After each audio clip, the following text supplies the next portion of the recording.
আপনারা যারা আপনাদের পণ্য বা সেবায় ব্যবহৃত লোগোকে ট্রেডমার্ক নিবন্ধনের মাধ্যমে আপনার নিজস্ব মালিকানায় করে নিতে চাচ্ছেন, তাদের অনেকেরই একটি প্রশ্ন থাকে, সেটি হচ্ছে একটি ট্রেডমার্কের অ্যাপ্লিকেশন স্টেপ থেকে শুরু করে চূড়ান্ত রেজিস্ট্রেশন পর্যন্ত কত টাকা খরচ হতে পারে। দেখুন, একটি ট্রেডমার্কের অ্যাপ্লিকেশন থেকে শুরু করে চূড়ান্ত রেজিস্ট্রেশন যাওয়া পর্যন্ত কিন্তু অনেকগুলো ধাপ রয়েছে। এখানে আপনারা সেই ধাপগুলো দেখতে পাচ্ছেন।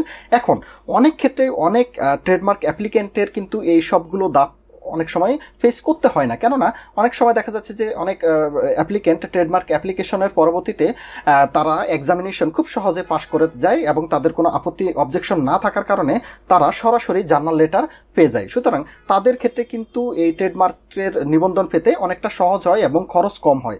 আবার যাদের লোগো অন্য লোগোর সাথে সিমিলার থাকে বা কোনো অবজেকশন থাকে বা কোনো প্রসিদ্ধ জিনিসের সাথে ম্যাচ করে, তাদের ক্ষেত্রে কিন্তু অনেক অবজেকশন আসে এবং অবজেকশনের উপর ভিত্তি করে কিন্তু কস্টিং বাড়বে। আবার অনেক ক্ষেত্রে দেখা যাচ্ছে যে আপনার লোগোটি যখন জার্নালে পাবলিকেশন হবে, এর পরবর্তীতে কিন্তু জার্নালে পাবলিকেশন হওয়ার পরে পাবলিক অবজেকশন থাকতে পারে। এই পাবলিক অবজেকশন স্টেজেও কিন্তু আপনার খরচ হতে পারে। সুতরাং আপনার ট্রেডমার্কের এ টু জেড কত টাকার ভিতরে শেষ হবে এটি কিন্তু আগে থেকে বলা মুশকিল। এটি ডিপেন্ড করবে আপনার ট্রেডমার্কের উপর কোনো অবজেকশন আছে কিনা সেটির উপর। যদি আপনার অবজেকশন না থাকে সেক্ষেত্রে কিন্তু আপনার ট্রেডমার্কের কস্টিং কম হবে। তো তাহলে ধরে নিলাম যে আপনি একজন অ্যাপ্লিকেন্ট এবং আপনার লোগোর বিপরীতে কোনো অবজেকশন নাই, সেক্ষেত্রে কত টাকা খরচ হতে পারে। দেখুন, একটি ট্রেডমার্কের এই যে ধাপগুলো, এই বিভিন্ন ধাপে কিন্তু বিভিন্ন গভর্নমেন্ট ফি আছে, একই সাথে আপনার লয়ারের চার্জ আছে এবং আনুষঙ্গিক আরও টুকটাক খরচ আছে, যেটি আপনারা সবাই জানেন বাংলাদেশের প্রেক্ষাপটে কিছু এক্সট্রা খরচ করতে হয়। তো সব মিলিয়ে কিন্তু একটি ট্রেডমার্কের এই পুরো স্টেপে পৃথক পৃথক খরচ হয়। তো এখানে আমি যদি প্রথমে দেখাই যে সার্চ রিপোর্টের জন্য গভর্নমেন্ট ফি কিন্তু নামের তল্লাশি, অর্থাৎ নামটি অ্যাভেলেবেল আছে কিনা সেটির জন্য 2300 টাকা গভর্নমেন্ট ফি। তার পরবর্তীতে ট্রেডমার্ক অ্যাপ অনলাইন অ্যাপ্লিকেশন, যেটির জন্য গভর্নমেন্ট ফি হচ্ছে ট্রেডমার্কের আবেদনের জন্য 5750 টাকা, শুধু গভর্নমেন্ট পে অর্ডার। এখানে কিন্তু আমি শুধুমাত্র যেগুলো খরচের কথা বলতেছি এগুলো শুধু গভর্নমেন্ট পে অর্ডার। তার পরবর্তীতে যদি আপনার কোনো অবজেকশন এক্সামিনেশন স্টেজে কোনো অবজেকশন থাকে, সেখানে কিন্তু আপনার শুনানি করতে হবে, সেক্ষেত্রে শুনানি ফি হচ্ছে 2000 টাকা।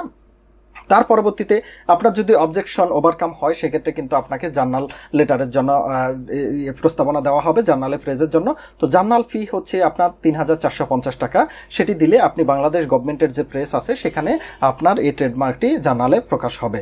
তো জার্নালে প্রকাশ হওয়ার পরবর্তীতে সেখান থেকে কিন্তু আপনাকে একটি জার্নাল বই ক্রয় করতে হয়, যেটির দাম 4300 টাকা গভর্নমেন্ট পে অর্ডার। তো এটি ক্রয়ের পরবর্তীতে যদি কোনো পাবলিক অবজেকশন আপনার বিরুদ্ধে না থাকে, সেক্ষেত্রে চূড়ান্ত রেজিস্ট্রেশন আপনি পাবেন। চূড়ান্ত রেজিস্ট্রেশনের জন্য নিবন্ধন ফি হচ্ছে 23,000 টাকা। তো সব কিছু মিলিয়ে এখানে আপনারা যে পেমেন্টগুলো দেখতে পাচ্ছেন, সব কিছু মিলিয়ে এখানে পে অর্ডারই আছে কিন্তু প্রায় 40,000 টাকার কাছাকাছি। তো একটি ট্রেডমার্কের কিন্তু এই শুরু থেকে শেষ পর্যন্ত যদি কোনো অবজেকশন না থাকে, সেক্ষেত্রে শুধু পে অর্ডার অর্থাৎ গভর্নমেন্টের রাজস্বই আছে প্রায় 40,000-এর কাছাকাছি। এখন তাহলে এর পাশাপাশি কি থাকতে পারে? যদি আপনার কোনো আপত্তি না থাকে, অবজেকশন না থাকে, সেক্ষেত্রে দেখা যাচ্ছে যে এই গভর্নমেন্ট পে অর্ডারের পাশাপাশি আপনার লয়ারকে খরচ দিতে হবে, পাশাপাশি আরও অফিসে টুকটাক খরচ হয়।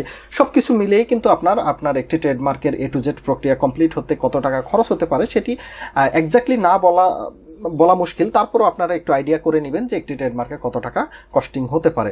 আর যদি আপনার আপত্তি আসে, অবজেকশনগুলো অর্থাৎ এই স্টেজে অবজেকশন আসে বা এই স্টেজে অবজেকশন আসে, সেক্ষেত্রে কিন্তু আপনার খরচ আরও অনেক বৃদ্ধি পাবে। সেক্ষেত্রে এটি ডিপেন্ড করে আপনার অবজেকশনের মাত্রাটি কত বেশি তার উপর ডিপেন্ড করে হবে। তো আশা করি এই একটি ট্রেডমার্কের অ্যাপ্লিকেশনের এ টু জেড খরচ কত টাকা হয় সেটি সম্পর্কে একটু ধারণা পেয়েছেন। এই ব্যাপার নিয়ে যদি আরও কোনো প্রশ্ন থাকে অবশ্যই আমাদেরকে কমেন্টে প্রশ্নটি করবেন, আমরা অবশ্যই উত্তর দেওয়ার চেষ্টা করব। ভিডিও দেখার জন্য ধন্যবাদ। আল্লাহ হাফেজ।